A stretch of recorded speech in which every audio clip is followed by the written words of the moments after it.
அற்புதமான ஒரு தருணமாக இருந்தது.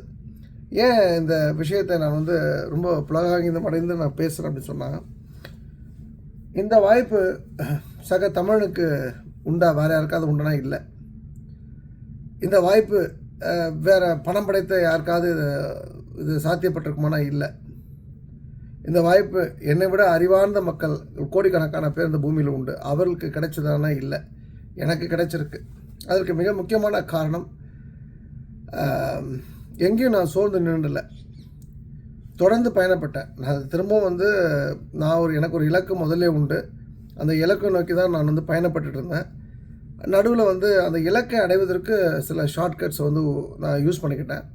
இப்போ அந்த இலக்கை அடைவதற்கு இன்னும் கொஞ்சம் தூரம் தான், இனிமேல் வந்து நேர் பாதையிலே போனாலே போதும் அப்படின்ற ஒரு சூழ்நிலை.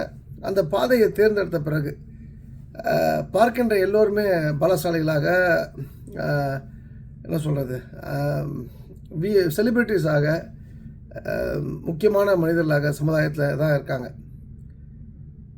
உங்களுக்கு நான் இதில் வாயிலாக சொல்லக்கூடியது ரொம்ப சிம்பிள். இது எனக்கு எது சாத்தியமாச்சு, எப்படி இது சாத்தியமாச்சு, எப்படி இது சாத்தியப்பட்டதுன்னா, நான் குடியிருக்க வீடா, நான் வந்து என்னோடய ஜாதகப்படி நேரமாக, என்னுடைய பேரா, இதெல்லாம் வந்து ஒரு வாரமாக வைத்து விட்டேன். இதற்கு முழு காரணமும் எனக்கு ஆண்டாள் மேலே உள்ள சரணாகதின்ற ஒரு விஷயமும், ரெண்டாவது எனக்கு மிகவும் பிடித்த பழனி ஆண்டவரும் தான். இது வந்து பழனியும் திருச்செந்தூரும் வேறு இல்லை, திருச்செந்தூரும் திருப்பதியும் வேறு இல்லை. அதனால் நான் தனியாக பிரித்து பேசலை. எனக்கு கடவுள் அப்படின்னு ஒரு விஷயம் வந்துன்னா ஒன்று ஆண்டாள், ஒன்று பழனின்ற ஒரு விஷயந்தான். பழனிக்குள்ளே தான் திருச்செந்தூர் அடக்கம். நான் மீனாட்சி அம்மன் கோயில் எப்போ போனாலும் அந்த பழனி தண்டாயுதபாணி மட்டும் கும்பிட்டுப்பேன். இன்னும் பழனி வரல, கொஞ்சம் லாங் டைம் ஆகிடுச்சு கேப்பு.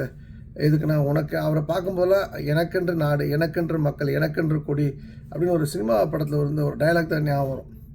அது ஒரு உத்வேகத்தை கொடுக்கக்கூடியது. நான் பரிபூர்ணமாக அந்த கடவுளை நம்பினேன்.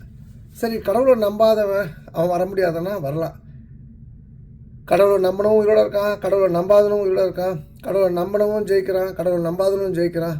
கடவுள் நம்புறவனும் வந்து தோக்குறான், கடவுள் நம்பாதனும் தோக்குறான். ஸோ நீங்கள் எந்த எக்ஸ்ட்ரீம்லேருந்து எடுத்து பேசினாலும் அது வந்து உங்கள் வாதத்தின்படி அது சரிதான். என்னுடைய வாதத்தின்படி என்னுடைய வெற்றிக்கு எப்படி ஏஆர் ரஹ்மான் எல்லா புகழும் ஆண்டவனுக்கேன்னு சொல்லுவாரோ, நான் எல்லா புகழும் ஆண்டாளுக்கேன்னு சொல்கிறேன்.